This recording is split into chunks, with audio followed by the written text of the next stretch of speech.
Assalamualaikum warahmatullahi wabarakatuh.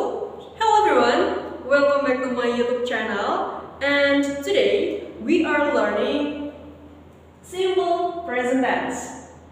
Oke, dalam bahasa Inggris ada yang namanya the 16 tenses. Jumlahnya adalah ada 16 dan sekarang kita belajar satu persatu. Di video kali ini kita akan belajar tentang simple present tense. Apa sih simple present tense? Jadi, simple present tense adalah bentuk waktu dalam bahasa Inggris yang digunakan untuk menyatakan kebiasaan, fakta umum, atau kejadian yang berulang. Tense ini juga digunakan untuk menyatakan hal-hal yang bersifat permanen atau kebenaran umum. Jadi, ketika kalian bercerita tentang daily routine, itu juga masuknya ke dalam simple present tense. Oke, selanjutnya untuk penggunaan atau fungsi dari simple present tense sendiri, yakni ada 3. Yang pertama, untuk menyatakan kebiasaan atau rutinitas yang dilakukan secara berulang.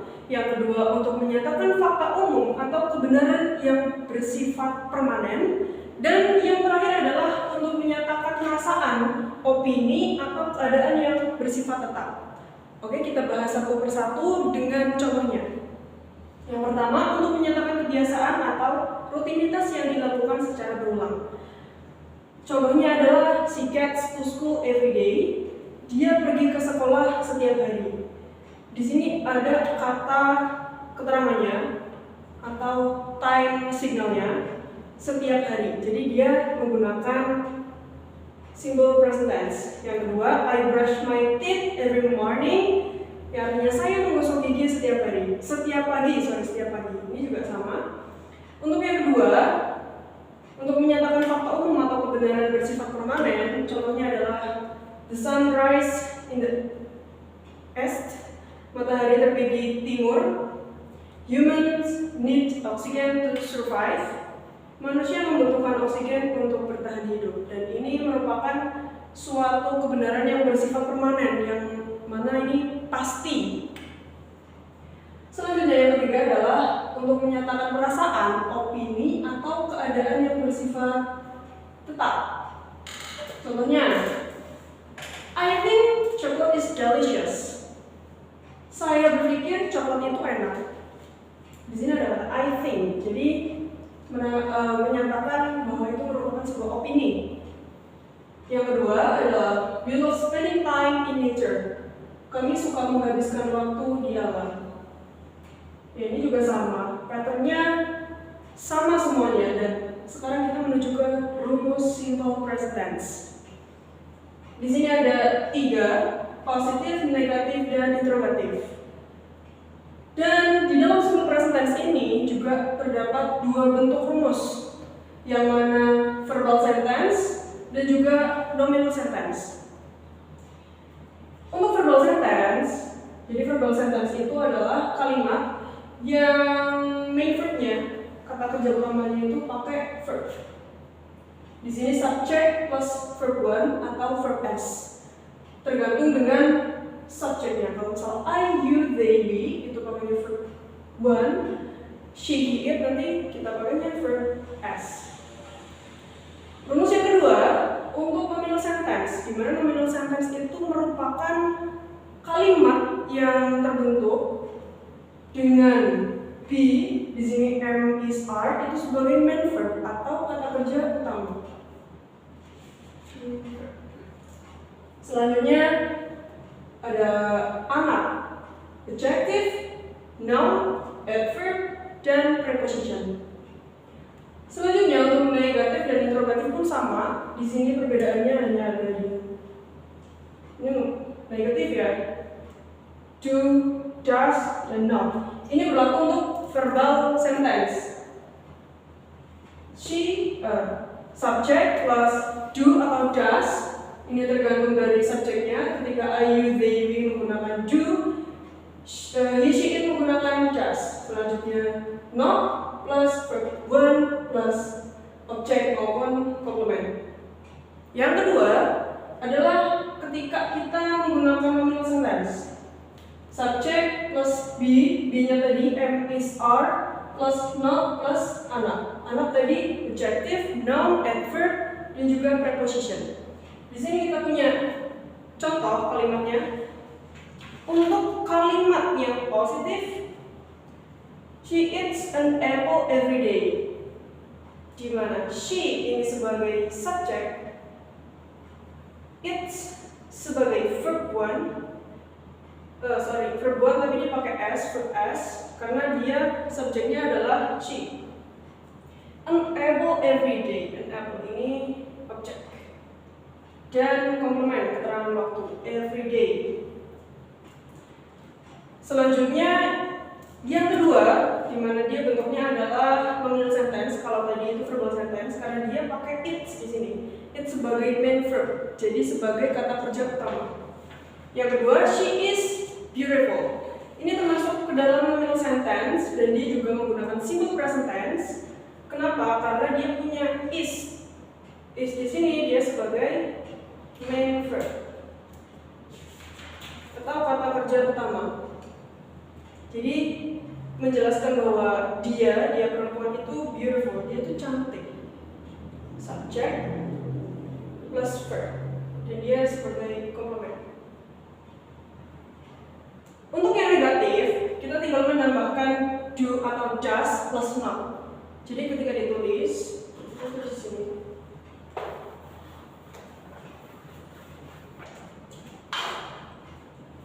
She, karena dia she, jadi dia pakai does. She does not. Tinggal kita masukkan verb it, karena dia harus verb 1 kalau untuk pertanyaan. An apple every day.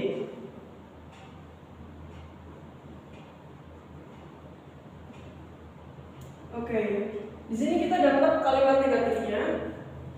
She does not eat an apple every day. Untuk yang kedua,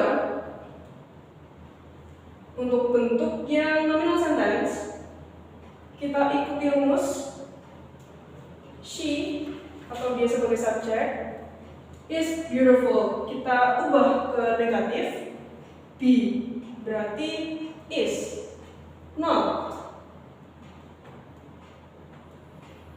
Beautiful. Beautiful di sini termasuk ke dalam adjective. Kita sudah menemukan kalimat negatif dari verbal sentence dan juga nominal sentence. Oke, yang terakhir adalah interrogatif atau pertanyaan. Kita punya rumus di mana untuk yang verbal sentence itu adalah do ataupun does plus subject plus verb 1 plus objek maupun komplement. Setelah itu dipakai tanda tanya. Untuk yang nominal sentence, MR is atau be plus subject plus verb 1 plus objek maupun komplement. Setelah itu menggunakan tanda tanya. Sekarang kita framing ke kalimat yang mana masih menggunakan topik yang sama. Untuk yang interrogatif bentuk verbal sentence, kita mengikuti alur dari rumus do atau does. Karena dia she, jadi dia menggunakan does. Does. Subjeknya di sini she. Verb 1 apa? Verb 1-nya dari it. It's. It berarti it. Does she eat?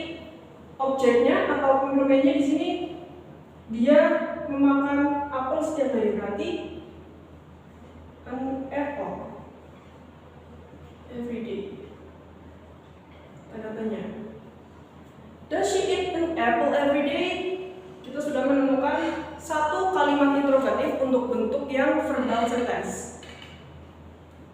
Untuk yang kedua, nominal sentence, kita menggunakan rumus be plus subject plus verb 1. Setelah itu komplement ataupun objek dan tanda tanya. Kita sesuai dengan rumus. Di sini kita pakai is karena dia itu she. Setelah itu subject is she. Is she? Verb 1 kita berarti masih pakai it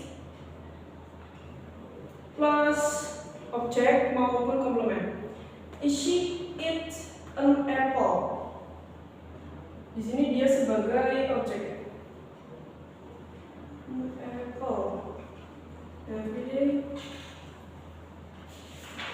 Oke, di sini kita udah punya satu kalimat lagi di mana dia sebagai nominal sentence. Tapi dia bentuknya kalimat tanya. Setelah itu kita juga mempelajari yang namanya time signal atau keterangan waktu, di mana setiap tenses juga punya keterangan waktunya sendiri-sendiri. Untuk simple present tense ada everyday atau setiap hari, always selalu, often sering, sometimes kadang-kadang, usually biasanya, dan never atau tidak pernah. Contohnya, untuk contoh kalimatnya di sini kita punya ada 5 contoh. Yang pertama, she reads a book before bed. She di sini dia sebagai objek, subjek, reads sebagai verb s karena dia she, a book before bed dia sebagai objek, dan keterangan waktu. Setelah itu ada the sun sets in the west. The sun ini sebagai subjek, set sebagai verb s, in the west di sini sebagai objek maupun keterangan komplement.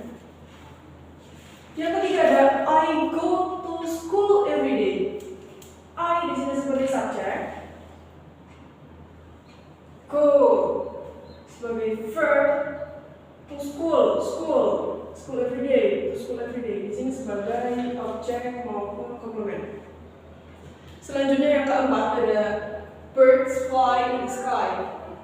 Subjek, fly, verb 1, in the sky. Di sini birds karena mereka jamak, jadi bukan flies tapi fly. Ini pun sama.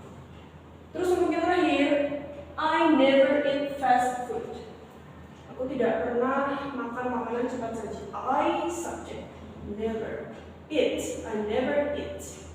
Eat ya. Fast food, komplement. Di sini never masuknya ke time signal atau keterangan waktu. Jadi seperti itu kurang lebih penjelasan untuk simple present tense. Bagaimana? Mudah atau gampang? Pasti mudah dan gampang. Terima kasih, thank you for watching. I am Tata and have a great day.